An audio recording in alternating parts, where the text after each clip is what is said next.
황반변성은 사실 완치가 어렵습니다. 고혈압이나 당뇨처럼 관리하는 질환이라고 생각하시면 돼요. 황반변성 치료하면 빼놓을 수 없는 안내 주사예요. 항체 주사라고도 하죠. 사실 황반변성 치료의 핵심은 이 안내 주사라고 할 만큼 그 효과가 가장 입증이 되었는데요. 드디어 시력이 좋아지는 치료법이 생긴 거예요. 안녕하세요. 눈을 밝히다 라이트 형제의 나성진 원장입니다. 저는 망막 전문의로서 20년째 다양한 망막 질환들을 진료하고 연구해오고 있는데요. 오늘은 우리 눈의 중요한 부분인 황반에 대한 이야기를 나누어 보려고 합니다. 황반변성, 이 단어를 들어보신 적이 있나요?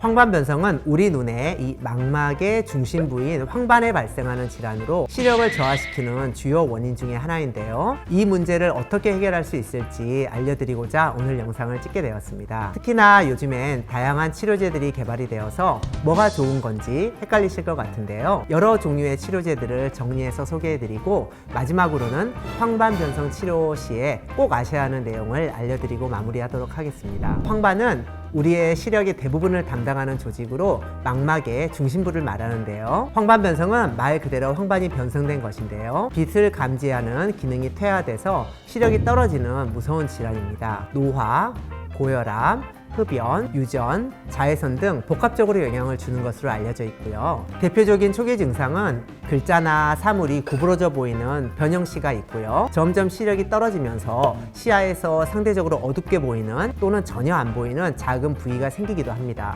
이를 전문 용어로 중심암점이라고 하는데요. 이 증상은 한쪽 눈을 가리고 한쪽 눈씩 검사를 한 경우에 발견할 수 있습니다. 황반변성은 사실 완치가 어렵습니다.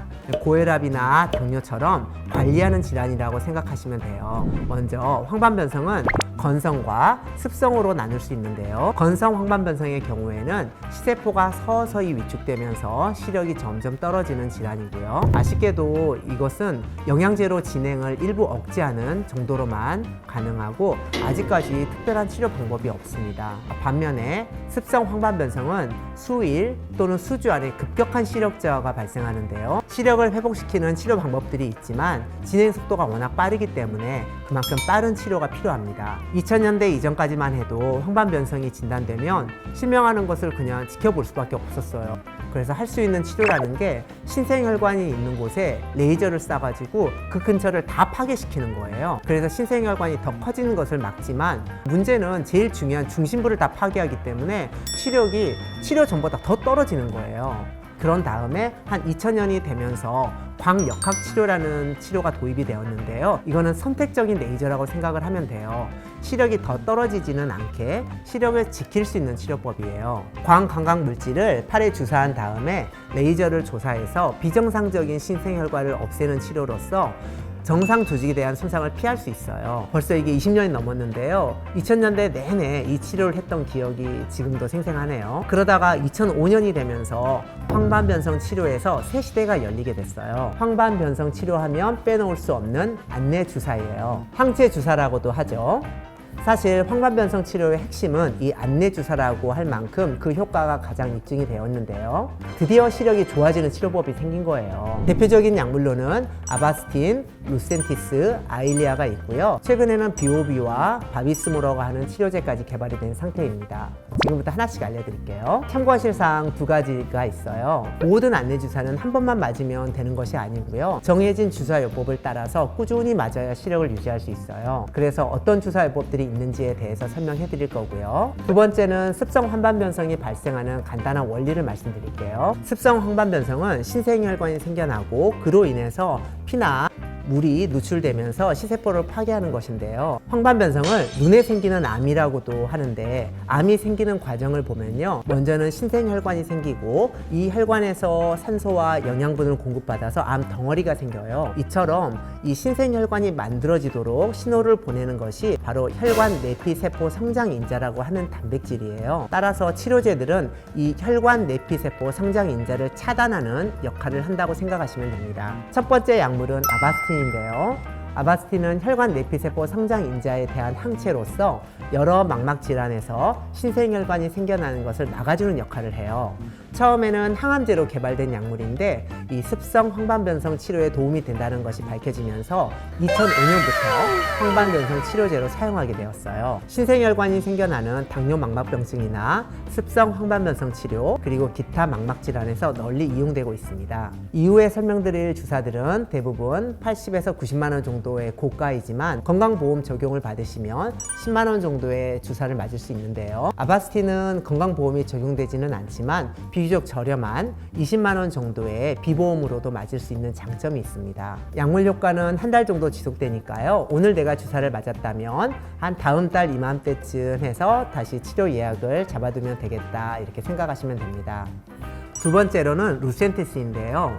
루센티스는 2006년에 FDA 승인을 받고 현재까지 많이 사용되고 있는 약물입니다. 아바스틴에서 중요한 부위만 떼어내서 3분의 1 크기로 이렇게 작게 만들어 가지고요. 망막 투과가 되게 잘 되고 방광기가 짧아서 우리 몸에서 빨리 없어지니까 드물긴 하지만 나타날 수 있는 전신 부작용을 줄여주는 장점이 있어요. 아바스틴과 마찬가지로 효과는 한 달 정도 지속되고요. 아바스틴과 루센티스를 사용하게 되면서 드디어 황반변성 환자분들께 이 치료라는 걸 해드릴 수 있겠구나라는 그런 감격, 그런 고마움을 지금도 잊을 수가 없어요.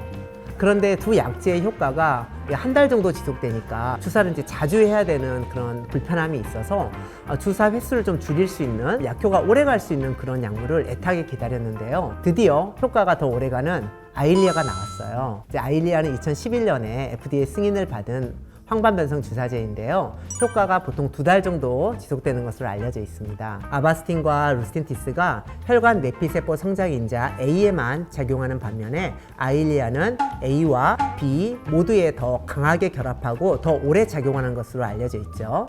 최소 4주에서 최장 16주까지 폭넓은 투여 간격으로 주사 횟수를 줄일 수 있는 장점이 있어요. 현재 황반변성 주사 치료제의 대표라고 볼 수 있는 이 아일리아를 저희 안과에서도 메인 치료로 사용하고 있습니다. 제3형 맥막막 신생혈관이라고 불렀던 망막 혈관종 증식이라는 질환에서는 이 아일리아가 맥막막에 좀 안 좋은 영향을 준다고 알려져 있어서 다른 약물을 선택하고 있고요. 루센티스는 효과가 한 달간의 주사라고 했는데 노바티스라는 회사에서 만들었어요. 정말 글로벌 데이트를 쳤었는데 바이엘에서 2달까지 지속되는 이 아일리아를 출시하면서 시장 주도권을 뺏기게 됐었어요. 그래서 노바티스가 절치부심해서 3달까지 효과가 있다고 알려진 비오뷰를 출시하게 된 건데요. 이 비오뷰는 FDA 승인이 2019년이니까요. 비교적 최근에 나온 약물이죠. 투약 주기가 3달로 길고 특히 삼출물 개선에 효과가 좋은 장점이 있는데요. 다만 이 주사를 하고 나서 염증이 생기는 그런 확률이 아일리아보다 더 많아서 아일리아에서 효과가 적은 환자들에서만 선택적으로 사용을 하고 있어요. 출시 초기에 그러니까 2019년, 2020년에 꽤 많이 사용하다가 이후에는 이렇게 염증이 생기는 문제 때문에 루센티스나 아일리아의 효과가 부족한 경우에만 제한적인 분들에게 이제 사용하고 있어요. 5번째 이제 바비스모입니다. 바비스모는 2022년 FDA 승인이 나서 한국에는 23년 10월, 그러니까 작년이죠. 안과 질환에서 승인을 받은 최초의 이중 특이항체 치료제로서 실명을 일으킬 수 있는 신생혈관을 만들어내는 그런 경로 이 2가지를 모두 억제한다고 알려져 있어요. 그래서 루센티스, 아일리아의 효과가 떨어지는 환자에서 이걸 쓰면 좀 치료가 되겠구나 하고 기대하는 약제입니다. 마지막인데요. 추가로 기존 의약품의 특허가 만료되면서 비슷하게 복제해서 나오는 약물을 바이오 시밀러라고 합니다. 국내 제약사에서도 루센티스 바이오 시밀러가 이미 출시되었고요. 아일리아 바이오 시밀러도 곧 출시될 예정이에요. 메인 치료제들에 비해서 자주 사용하지는 않지만 현재 황반변성 보험 기준이 엄격하기 때문에 보험 기준에서 약간 벗어나는 분들에게는 유용하게 사용하고 있습니다.